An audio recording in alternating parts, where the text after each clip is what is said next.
Bengals look to continue their playoff push in a Saturday afternoon matinee with the Vikings. Mike Petraglia inside Paycor Stadium.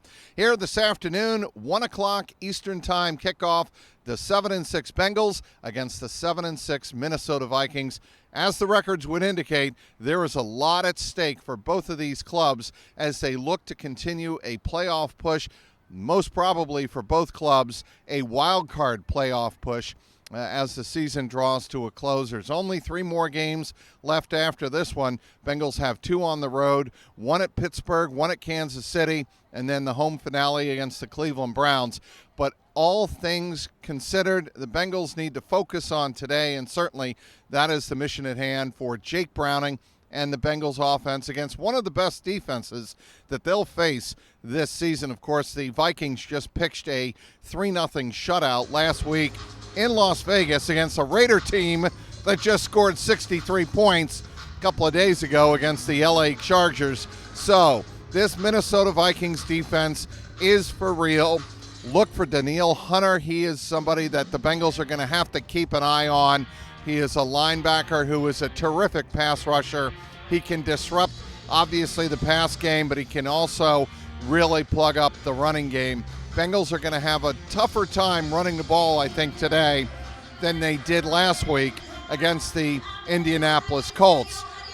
But when you talk about the Minnesota Vikings defense, you start in the back of the defense, in the secondary, Harrison Smith, one of the very best safeties in the National Football League. As a matter of fact, Zach Taylor told us this week that Harrison Smith, along with Minkah Fitzpatrick of the Pittsburgh Steelers, one of the very smartest safeties in the game. So Jake Browning is going to have to play a cat and mouse game with him all afternoon long. The key for Jake Browning today against a defense that doesn't give up many points, don't turn the ball over. Don't give the Vikings and their quarterback, Nick Mullins, a chance to score on a short field. The Vikings have trouble running the ball.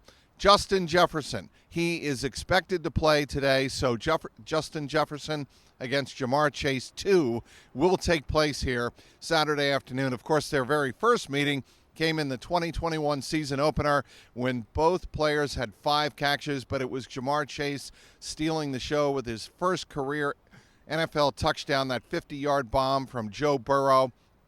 And I asked him this week what he remembers about that, and he says, all I remember is looking up, catching the ball, scoring the touchdown, and Joe Burrow coming up and slapping me on the helmet and getting in my face, very excited for him. But that day, it was 101 yards receiving for Jamar Chase. This is a much different Minnesota defense than the Bengals faced on that season opening day in 2021. Of course, Brian Flores is the defensive coordinator. A lot of talk this week about how aggressive Flores can be bringing the blitz, but also one of the most aggressive teams in terms of dropping 8 defenders back and trying to confuse the quarterback. Obviously something Jake Browning has studied very closely this week on film.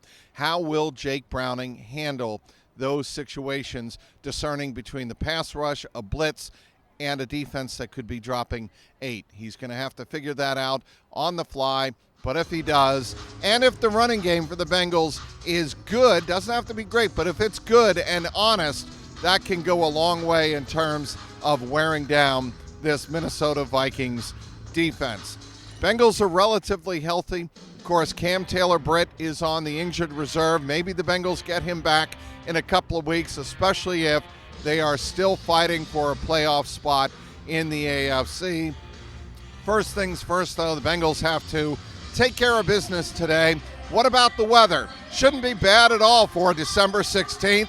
We are expecting partly cloudy to partly sunny conditions around 1 o'clock kickoff. We're expecting the temperatures to be in the low to mid-50s, so that'll be ideal. Bit of a breeze, maybe gusts up to 10 or 11 miles per hour. But again, no precipitation in the forecast. So it should be very ideal conditions here inside Paycor Stadium, especially when you consider it's December 16th. We'll have you covered all afternoon long on Twitter at Trags, TRAGS, online, CLNSCincy.com. And as always, check for my pregame and post-game locker room reaction on my YouTube channel, youtube.com/@JungleRoarPod. Inside Paycor Stadium, Mike Petraglia, CLNS Media.